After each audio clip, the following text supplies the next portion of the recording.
So for brands that are in the early stage of building awareness, I think CTV is a pretty important channel for them for a few different reasons. Different than linear TV, it's going to give them the opportunity to have a more targeted approach. They'll know who they're talking to and reaching. They also have a lot more measurability with CTV. And then between linear and CTV. And then I think the difference between social digital and linear CTV is that they can have, it's in a more premium environment, right? And so like you're elevating your brand, which helps with awareness and establishing yourself in the hearts and minds of consumers. Makes perfect sense. What are the key considerations when allocating budget to CTV versus more traditional awareness channels like, as you just mentioned, linear TV or digital video, and maybe even just online generally? Yeah, so when brands are thinking about budget of how it's going to span across online video, any kind of digital video, I think they really want to consider their target, their goals, and then the measurability. I'm always going to come back to measurability because if you're an early stage brand, you want to be able to prove out that this media, these channels are working for you so that you can continuously get more budget.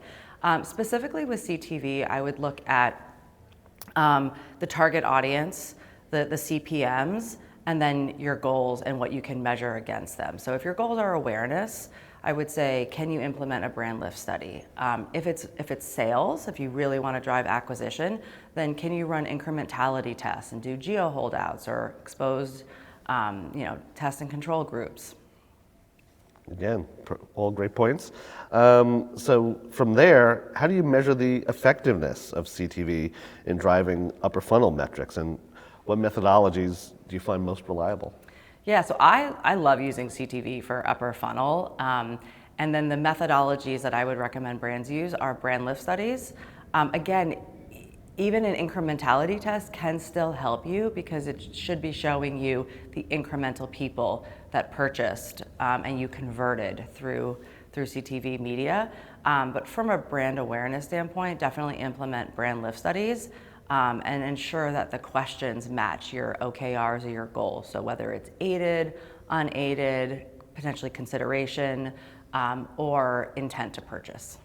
I'd love you to talk a little bit more about the focus on incrementality and the values there, and how is that maybe something else that separates CTV from, say, linear, that you would be that kind of granular, I'm guessing? Yeah, well, it's going to be a lot easier and cost effective to run an incrementality test with CTV. It's really tough to run it linearly on linear TV because you have to buy local, and going in and buying very local TV spots is pretty laborious for your agency or your internal team. So CTV offers you, to me, it's that when you're running an incrementality test with CTV, you're basically saying, because I'm running this media, these are how many more people bought my product, right? And then you could directionally apply that to TV to show, so then it's a little bit more of a non-fluffy metric for your finance team.